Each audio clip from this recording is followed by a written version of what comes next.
मुख्यमंत्री श्री नीतीश कुमार की कुर्सी छोड़ने का कारण आया सामने। महिला ही बनी प्रमुख कारण। कौन लेगा 2-2 लाख रुपए की जिम्मेदारी? मुकेश सहनी ने पहले ही दे दी थी चेतावनी। दोस्तों नमस्कार, मैं हूं आपका दोस्त एसके चौधरी। आखिर बिहार के मुख्यमंत्री श्री नीतीश कुमार कुर्सी छोड़ने वाले हैं। ज्यों ही ये खबर आखिर आई कि मुख्यमंत्री अब कुर्सी छोड़कर राज्यसभा जाने वाले हैं, दोस्तों बिहार सरकार के मंत्री विधायक दिन रात आंसू टपका रहे हैं। बिहार के जदयू के ही समर्थक पटना में प्रदर्शन कर रहे हैं। विपक्ष की भी संवेदना है। विपक्ष के स्तर से भी यही कहा जा रहा है कि आप बिहार में बने रहे, सीएम की कुर्सी पर बने रहे, लेकिन न जाने मुख्यमंत्री श्री नीतीश कुमार को कौन सी मजबूरी सता रही है जिसके कारण वो तमाम किसी भी व्यक्ति की बातों को सुन नहीं रहे हैं और अपनी जिद पर अड़े हुए हैं कि हमें राज्यसभा जाना ही है और मुख्यमंत्री पद की कुर्सी छोड़नी ही है। आइए दोस्तों, आखिर इसका मुख्य वजह क्या है? तो मुख्य वजह के रूप में मैं आपको आज के वीडियो में स्पष्ट करूंगा कि इसकी प्रमुख कारण आखिर महिला है। लेकिन दोस्तों, मैं जिस बिंदु पर चर्चा करूंगा, भले ही गोदी मीडिया हो चाहे कोई बड़ी से बड़ी मीडिया, उन बिंदुओं को आज दबा कर रखी है जिसकी सख्त जरूरत है। आइए आज के इस वीडियो में बताता हूं, लेकिन आपसे गुजारिश करूंगा मेरे इस चैनल को सब्सक्राइब कर मेरे वीडियो को ज़्यादा से ज़्यादा शेयर जरूर करेंगे। दरअसल दोस्तों, आज का यह हॉट मुद्दा, मुख्यमंत्री श्री नीतीश कुमार अपनी कुर्सी छोड़कर राज्यसभा जा रहे। कौन बनेगा मुख्यमंत्री, इसकी अटकलें लगाई जा रही है, लेकिन मुख्य मुद्दा से हर कोई भटकता नजर आ रहा है। क्यों मुख्यमंत्री श्री नीतीश कुमार कुर्सी छोड़ रहे?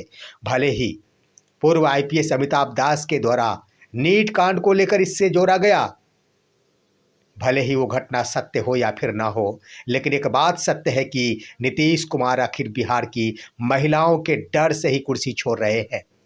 दोस्तों, उस डर के बारे में चर्चा करेंगे। क्या है मुख्य मुद्दा? दरअसल गौर करने वाली बात यह है कि बिहार के महिलाओं के सम्मान की बातें करने वाले मुख्यमंत्री श्री नीतीश कुमार ने 3 महीना पहले जो वादा किया था, उस वादा पर खरे नहीं उतरे हैं। मुख्य कारण ये बना है।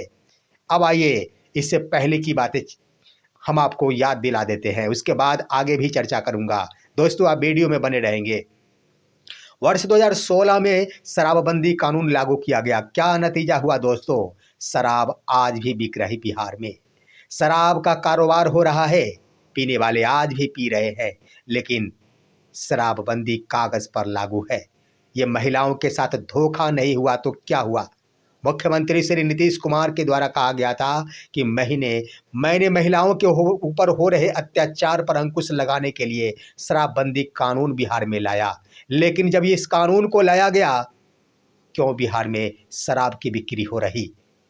आखिर अत्याचार में कमी हुई क्या? ये सिर्फ कहने वाली बात थी दोस्तों। वहां पर भी महिलाओं के साथ छल की गई। यही महिला का डर आखिर नीतीश कुमार को जरूर सता रहा। शराबबंदी पर कुछ बोल नहीं पा रहे, सदन के अंदर इस पर समीक्षा करने की बातें हो रही, लेकिन नीतीश कुमार भागते नजर आ रहे। वहीं पर आप देखेंगे दोस्तों, बीते चुनाव, मुख्य मुद्दा है 2-2 लाख रुपए। आप विधानसभा चुनाव के बारे में देखे होंगे। यह चुनाव सिर्फ 10,000 और 2-2 लाख रुपए प्रति महिलाओं के खाते में दिए जाने से ही जुड़ा हुआ था। बिहार की महिलाओं ने आखिर मुख्यमंत्री श्री नीतीश कुमार पर विश्वास जताई थी कि अभी मुख्यमंत्री 10-10 हजार रुपए दे रहे हैं। साथ ही साथ सरकार के द्वारा यह वादा किया गया था कि सरकार बन जाने के 3 महीने के अंदर सभी महिलाओं के खाते में 2-2 लाख रुपए दिए जाएंगे। क्या हुआ उस 2 लाख का? दोस्तों, कोई भी मीडिया उस बिंदु को याद नहीं दिला रही। कम से कम जाते जाते मुख्यमंत्री श्री नीतीश कुमार जल्दीबाजी इस कदर कर रहे हैं कि किसी को भनक भी ना लगे और मैं कुर्सी भी छोड़ डालूं, क्योंकि 3 महीना का तो उन्होंने वादा किया था। ठीक 105 दिन गुजर जाने के बाद आखिर मुख्यमंत्री समझ गए कि अब मैं तमाम महिलाओं के खाते में 2-2 लाख रुपए नहीं दे सकता, जिसके कारण आखिर मुख्यमंत्री चुप तरीकों से ही बिना ऐलान किए हुए ही राज्यसभा के लिए नामांकन का पर्चा भर देते हैं और ये भी बात सत्य है कि किस तारीख को वो रिजाइनेशन देंगे, इसके भी खुलासा नहीं करते हैं। दोस्तों, मीडिया आखिर चुप क्यों है? गोदी मीडिया से मैं कहना चाहता हूं कि 2-2 लाख रुपए के मुद्दे को आज बड़ी से बड़ी मीडिया क्यों भूल चुकी है? बिहार की महिलाओं का क्या होगा, जिन्होंने आखिर एक आशा में, एक विश्वास कर अपने मत को बेची। उन्होंने विश्वास किया कि हमारा उत्थान होगा, मैं इस सरकार को आखिर एक बार और मौका दे दूंगी, हमारा परिवार का कल्याण हो जाएगा, मेरा रोजी रोटी प्रारंभ हो जाएगा, मेरे पास 2 लाख रुपए आ जाएंगे, मैं रोजगार से युक्त हो जाऊंगी। लेकिन आखिर क्या हुआ? धोखा नहीं तो क्या, सरकार तो बन गई, आम महिलाओं ने विश्वास कर वोट दे दी, पूर्ण बहुमत नहीं अपार बहुमत वाली सरकार बन गई। लेकिन जब 2-2 लाख रुपए देने की बारी आई, जब 3 महीने गुजर गए, तब मुख्यमंत्री चुप तरीकों से कुर्सी छोड़ रहे हैं। आखिर इसकी जिम्मेदारी कौन लेगा? क्यों नहीं? हालांकि मैं बता देना चाहूंगा दोस्तों, विपक्ष भी इस पर कुछ नहीं बोल रही। क्यों नहीं? इसका कारण है कि विपक्ष को भी आशा है कि कहीं मुख्यमंत्री मेरे साथ आकर अगर सरकार बनाने के लिए आतुर हो जाए, उस वक्त ये सारी की सारी जिम्मेदारी मेरे ऊपर आ जाएगी। मैं क्या जवाब दूंगा?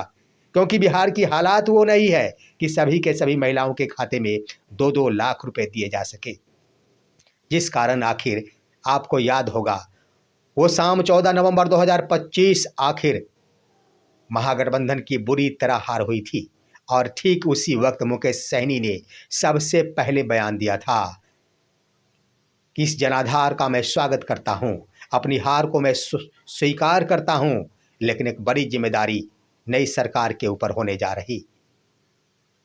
जो वादा किया गया है इस चुनाव में कि प्रति महिलाओं के खाते में 2-2 लाख रुपए दिए जाएंगे, सरकार उसे देकर दिखाए।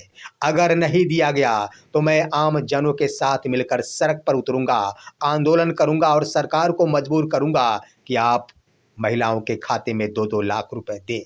दोस्तों, गौर करने वाली बात है कि उन्होंने जो अल्टीमेटम दी थी, मुकेश सहनी के द्वारा जो अल्टीमेटम दिया गया था, वो अल्टीमेटम का समय अभी तक पूरा ही नहीं हुआ है। आखिर मुकेश सहनी सड़क पर उतर भी नहीं सकते हैं, क्योंकि उन्होंने जो समय दिया था, 6 महीनों का वक्त दिया था। लेकिन उससे पहले ही मुख्यमंत्री नीतीश कुमार कुर्सी छोड़ रहे हैं। आखिर कौन लेगा जिम्मेदारी? महिलाओं के विश्वास के साथ जो छलावा किया गया, क्या एनडीए सरकार के कोई नेता इस पर जवाब देने को तैयार है? भले ही आज की तारीख में राष्ट्रीय कार्यकारी अध्यक्ष संजय झा के द्वारा सफाई के रूप में पेश की गई है कि नीतीश कुमार राज्यसभा तो जा रहे, लेकिन वो रहेंगे बिहार में ही और सरकार के ऊपर पूरी निगरानी रखेंगे, बिहार की आम जनता के विकास के लिए हमेशा ही सोचते रहेंगे।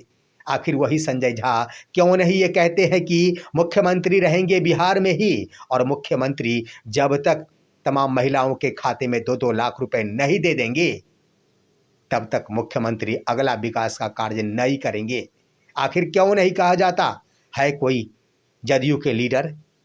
दोस्तों, आखिर नीरज कुमार आंसू बहा रहे हैं, अशोक चौधरी आंसू बहा रहे हैं, न जाने क्यों आंसू बहा रहे हैं। कम से कम जिस वक्त उन्होंने आंसू बहा रही थी, उस वक्त तो ये कहना चाहिए था कि मैं इसलिए आंसू बहा रहा हूं कि हमारी बिहार की महिलाओं का क्या होगा, जिन्होंने 2-2 लाख रुपए के लिए आखिर नीतीश कुमार के ऊपर पूरा भरोसा जताई है। दोस्तों, इस मुद्दे पर हम कहना चाहेंगे कि आखिर जदयू के हो या फिर एनडीए सरकार के स्तर से किसी न किसी नेता के स्तर से ये बयानें आनी चाहिए कि आखिर 2-2 लाख रुपए की जिम्मेदारी कौन लेगा, जिन्होंने बिहार के महिलाओं के साथ वादा किया है कि सभी के सभी महिलाओं के खाते में 2-2 लाख रुपए दिए जाएंगे। अभी सिर्फ 10-10 हज़ार रुपए के ही टर्म पूरे हुए, 2-2 लाख देना अभी बाकी ही था।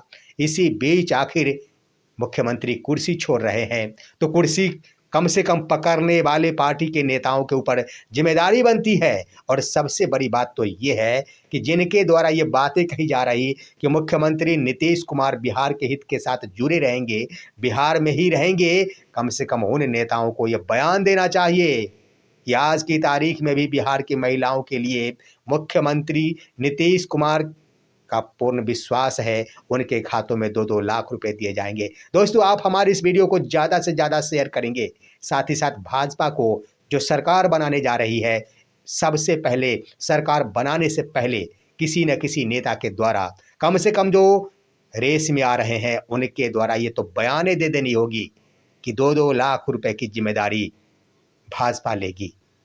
आप मेरे इस वीडियो को ज़्यादा से ज़्यादा शेयर करेंगे दोस्तों, ताकि उन नेताओं के कानों तक हमारी आवाज़ पहुंचे कि आखिर 2-2 लाख रुपए की जिम्मेदारी कौन लेगा। इस पर आपका क्या राय है? अपनी राय कमेंट के माध्यम से दीजिए।